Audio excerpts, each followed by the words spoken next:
देश आज़ाद होने से पहले बहुजन समाज को जो है 4 वर्गों में बांटा गया, ब्राह्मण, क्षत्रिय, शूद्र और वैश्य को बांटा गया। क्या उसी के स्तर पर आज भारतीय संविधान को तार करते हुए सुप्रीम कोर्ट भी अब जातियों को और बहुजन समाज को अलग करने के लिए साजिश रच रहा है? जी, इसी आंदोलन को आज 21 अगस्त को बहुजन समाज के कुछ संगठन ऐसे हैं जो भारत बंद का विरोध भी कर रहे हैं, तो कुछ लोग इसका समर्थन भी कर रहे हैं। उनको आप क्या संदेश देना चाहेंगे? सर बहुत अच्छा कह रहे हैं। जय भीम साथियों, आप देख रहे हैं एक्शन न्यूज। मैं हूं आपके साथ अमित कुमार। आज सुल्तानपुर भारत बंद को लेकर के राष्ट्रीय अम्बेडकर सेना के तत्वाधान में बहुजन समाज के तमाम संगठनों ने जो है भारत बंद का आह्वान किया। इस समय हम मौजूद हैं सुल्तानपुर के तिकोनिया पार्क के जिला कलेक्टर के सामने। आप देख सकते हैं बहुजन समाज की जो मांग है, सुप्रीम कोर्ट ने 1 अगस्त 2024 को जो SC/ST क्रीमी लेयर के प्रधान को जो है सुप्रीम कोर्ट ने भारतीय संविधान के विरुद्ध काम करने का जो काम किया, आज उसके खिलाफ बहुजन समाज ने जो है रोड पे उतरने का काम किया। आज पूरे भारत बंद, पूरे देश भर में भारत बंद किया गया, जिसमें बहुजन समाज के सभी वकील साहब हैं और सभी से जानकारी करना चाहेंगे कि आज भारत बंद का आह्वान क्यों उनको इतने भारी स्तर से करना पड़ा। वकील साहब, सबसे पहले आपको जी मैं जनपद सुल्तानपुर का अधिवक्ता सभा डॉक्टर अम्बेडकर भीमराव अधिवक्ता सभा का मैं सदस्य हूँ। मैं बताना चाहूँगा कि हम लोग कानून को अच्छी तरह समझते हैं और माननीय सुप्रीम कोर्ट ने जो है 1 अप्रैल को एक आदेश जारी किया है। वो SCओं का वर्गीकरण कर रहे हैं और क्रीमी लेयर कर रहे हैं। इनका मंशा यही है कि ऐसी समाज में जो है विषमता पैदा कर दे, आपस में जो भाईचारा है उसको जो है ये जो है तोड़ना चाहते हैं। और आज यहाँ जो भारत बंद का आंदोलन किया गया है, पूरे बहुजन समाज के लोग हैं, किसी जाति बिरादरी की बात नहीं है, किसी संगठन की बात नहीं है। सारे लोग एक तरफा लामबंद हुए हैं। हमारे जनपद के अधिवक्ता जितने भी हैं सारे लोग रोड पर उतरे हैं। सुप्रीम कोर्ट से ये आग्रह है और माननीय केंद्र सरकार से आग्रह है कि संविधान संशोधन करके इसको 9वीं सूची में जो है डाला जाए। और ये जो तमाम तरह की जो इसमें सरकार की व्यवस्था है ये बहुत गलत है। देखिए, देश में अब कानून का राज्य रह नहीं गया है। कहीं ना कहीं कानून की धज्जियां उड़ाई जा रही हैं। कॉलेजियम सिस्टम का बहुजन सदियों से विरोध करता आया है। आज जो है लेटरल एंट्री के माध्यम से, मतलब लेटरल एंट्री एक ऐसी व्यवस्था होती है जिसमें किसी को प्राइवेट सेक्टर से किसी को जब चाहे जाएगा उसमें कर दिया जाएगा। ये सब बहुजनों को तोड़ने की एक साजिश है। बीजेपी की जो सरकार है इसी के विचारधारा पर अब सुप्रीम कोर्ट चल रहा है। सारे बहुजनों का विश्वास अब सुप्रीम कोर्ट से उठ चुका है, क्योंकि सुप्रीम कोर्ट देश की सर्वोच्च न्यायालय होती थी। हम लोगों का विश्वास था अटूट, लेकिन 1 अप्रैल से जो है जो सुप्रीम कोर्ट का आदेश आया, हम लोगों को विश्वास हो गया कि अब जो है सुप्रीम कोर्ट भी जो है हम लोग का विश्वास उठा दी है। तो सुप्रीम कोर्ट की मंशा है कि पूरी बीजेपी और RSS के विचारधारा पर चल रही है। वकील साहब, जैसा कि जो है देश आज़ाद होने से पहले बहुजन समाज को जो है 4 वर्गों में बांटा गया, ब्राह्मण, क्षत्रिय, शूद्र और वैश्य को बांटा गया। क्या उसी के स्तर पर आज भारतीय संविधान को तार करते हुए सुप्रीम कोर्ट भी अब जातियों को और बहुजन समाज को अलग करने के लिए साजिश रच रहा है? जी आप सब बहुत अच्छा सवाल किए। एकदम वही इनकी मंशा है, पूरे बहुजन समाज को ये तोड़ना चाहते हैं। इनकी वही विचारधारा है। तमाम तरह के एक्ट जो है हमारे खिलाफ पास करते हैं और हम लोगों का विश्वास अब पूरी तरह उठ चुका है भारत के जो है सर्वोच्च न्यायालय से। और हमें लगता है कि भारत का सर्वोच्च न्यायालय अब बीजेपी और RSS से विचार विमर्श करके कोई फैसला सुनाता है। अभी तक तो हमारा सुप्रीम कोर्ट पर विश्वास था, लेकिन अब पूरी तरह सुप्रीम कोर्ट से विश्वास हट गया है, क्योंकि ये जो सुप्रीम कोर्ट है अब पूरी तरह मनुवाद के विचार पे चल रही है। अभी देखिए लेटरल एंट्री, बताइए लेटरल एंट्री से डायरेक्ट जो है UPSC में जो है चयन करवा के जो है भेज दे रहे हैं। जो चाह रहे हैं संविधान में वो कर ले रहे हैं अपने हिसाब से। आज बहुजन समाज रोड पर आया है। अगर उसको केंद्र सरकार, अगर जो ये सुप्रीम कोर्ट का 1 अप्रैल का जो आदेश है, 1 अगस्त का, इस अगस्त का अगर केंद्र सरकार ये जो है संविधान सदन बुला के जब तक इसको 9वीं सूची में नहीं डाल देगी तब तक हम लोग चुप बैठने वाले नहीं हैं। अभी इससे उग्र आंदोलन होगा, क्योंकि हमारी मांग है, पूरे बहुजन समाज की मांग है कि इसको जो है तुरंत केंद्र सरकार, माननीय नरेंद्र मोदी जी की सरकार सदन को बुलाए, सदन के समझ इस पे विचार विमर्श करके इसको नई सूची में डाल के हमारे एक्ट को यथावत पूर्ववत जैसे बाबा साहब अम्बेडकर ने या उस समय जो भी संविधान के जानकार थे, संविधान बनते समय कहा था कि एससी में ये कोई क्रेमी लेयर की बात नहीं है संविधान से, लेकिन आज सुप्रीम कोर्ट अपने मनमाना तरीका से जो कि मूल संविधान का जो स्ट्रक्चर है ना तो उसको सुप्रीम कोर्ट बदल सकता है ना कार्यपालिका बदल सकती है, वो संसद के सदन में बुला के सबके सहमति से कोई भी एक्ट को जो है पारित किया जाता है। साथियों, ये बहुजनों के साथ बहुत बड़ा अन्याय है और जो है बहुत बड़ी साजिश है। हम लोग पूरे देश में अगर नई सूची में नहीं डाला जाता इससे उग्र आंदोलन करेंगे।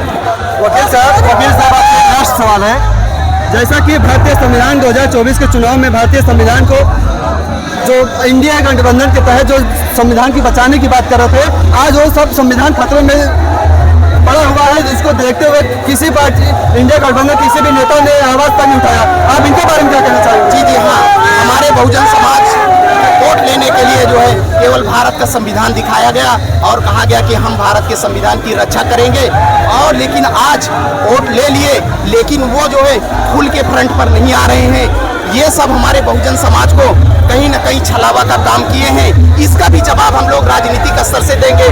जब टाइम आएगा तो बहुजन समाज आज भाई जाति बिरादरी की बात नहीं है, यहाँ पूरे बहुजन समाज के उत्तर प्रदेश में जो 68 जातियाँ हैं, सारी जातियाँ एक हो गई हैं, कोई संगठन नहीं अलग है, सारे संगठन का विलय होकर आज ये जो है भारत बंद का आह्वान करके पूरे जनपद में ये अभी टेलर दिखाया जा रहा है केंद्र सरकार को।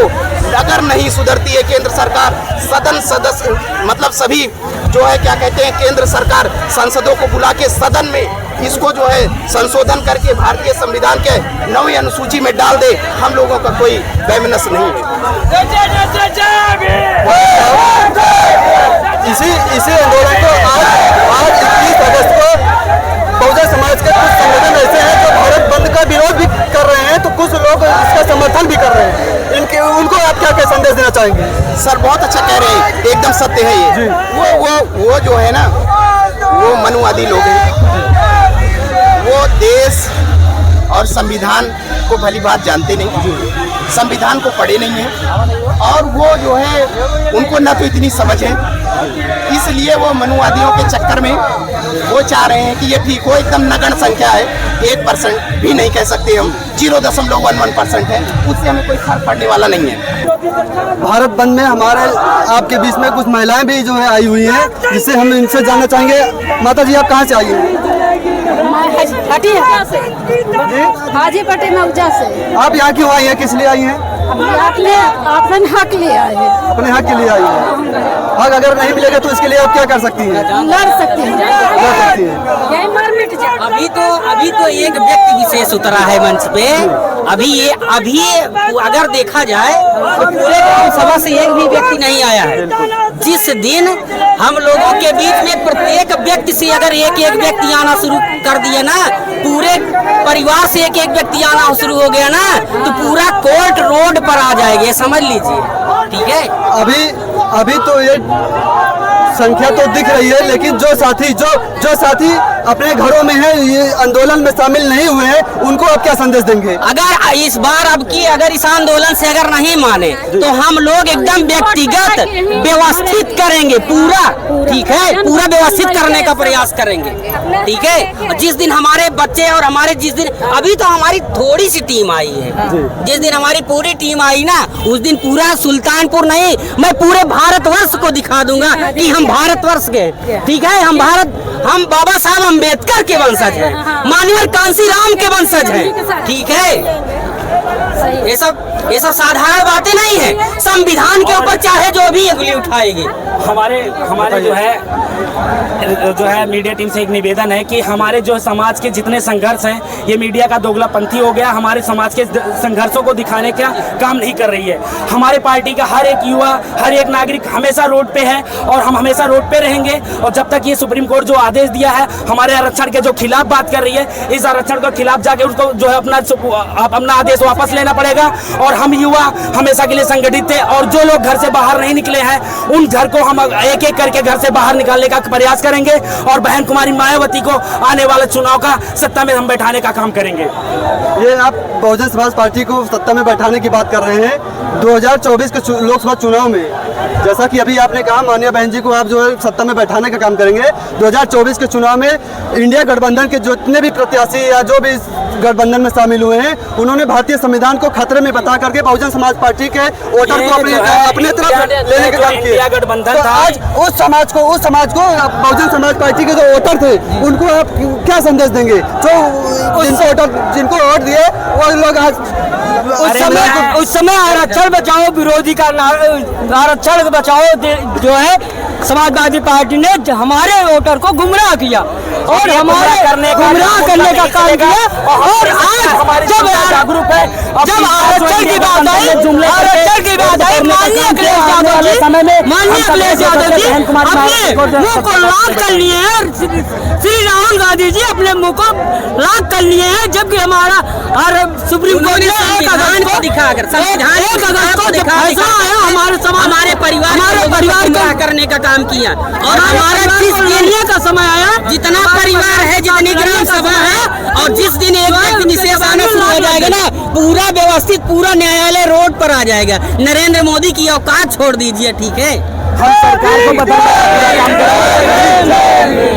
ऐसे में जो बहुजन समाज के लोग गुमराह हुए हैं, आप उनको क्या संदेश देंगे? हम जो है गांव-गांव घर-घर चलाकर बूथ कमेटियां और सेक्टर कमेटी और जो है जोन कमेटी को लगातार दिन रात काम कर रहे हैं और एक एक घर जाकर 10-10 लोगों की कमेटी बनाकर हम लोग बहुजन समाज पार्टी को संगठन को पुनः वापस ला रहे हैं और आने वाला 2027 में बहुजन समाज पार्टी की सरकार बनेगी। देखिए हमारा जो परिवार है, हमारा बहुजन समाज पार्टी गठबंधन ने हमारे परिवार को बांटने का काम किया है। हमारे परिवार को सिर्फ एक जुमला दिखाया है कि हमें जो है आपका संविधान के सुरक्षित में है, हम आपके संविधान के पक्ष में हैं। उन्होंने संविधान आज हमारे खतरे में, हमारे आरक्षण खतरे में है। आज वो इंडिया गठबंधन एक भी उस पर लफ्ज उठाने के लिए तैयार नहीं है।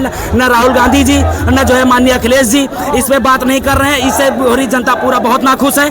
आने वाले समय में उनको हम दिखा देंगे, जितनी भी आज सीटों से उन्होंने जीता है टोटल वो जुमलेबाजी करके जीते हैं। और आने वाले समय में हम दिखाएंगे कि किस तरह बहन कुमारी मायावती का सरकार बनेगा और संविधान का सम्मान कौन कर रहा है। हमको आंखों से हमारे समाज को साफ साफ दिख रहा है। हम अपने समाज को एक करने के लिए जितना प्रयास करना पड़ेगा, हर कमेटी, हर घर से हर एक लोगों को हम एकत्रित करेंगे और हर घर से हम बाहर निकलेंगे। हमारा परिवार सोया नहीं हुआ है, समझ लीजिए। हम उनके भरोसे पे अगर हमारा परिवार आज थोड़ा सा पीछे हो रहा है तो उसके पीछे कारण है थोड़ा सा जुमले में आकर के हमारा परिवार पीछे हो गया, ठीक है? हम लोगों को पीछे नहीं होना है। रगों में जो खून है वो तुम्हारी अमानत है, रखता वो चाहे ना वसूल कर लेना, वसूल कर लेना, ठीक है?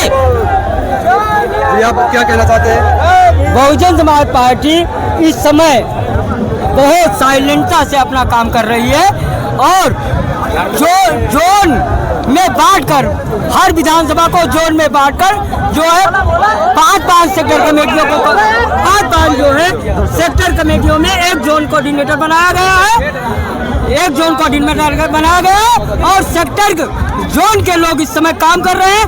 हर गांव में चाहे बड़ा गांव होगा उसमें 100 लोगों को जोड़ने का काम किया जा रहा है, जो छोटे गांव हैं उसमें 5 से 10 लोगों को जोड़ने का काम किया जा रहा है और जो मेरी बूथ कमेटियां हैं वो भी सक्रिय हुई हैं, उनको 5-5 लोगों को जोड़ने की जिम्मेदारी दी गई है। हम लोग दिन रात इस समय मेहनत कर रहे हैं और आने वाला 2027 बहुजन समाज पार्टी का होगा। निर्देश में हम लोग रात दिन काम कर रहे हैं। हम लोग शिवकृपाल गौतम विधानसभा लंबा जोन कोऑर्डिनेटर हमारा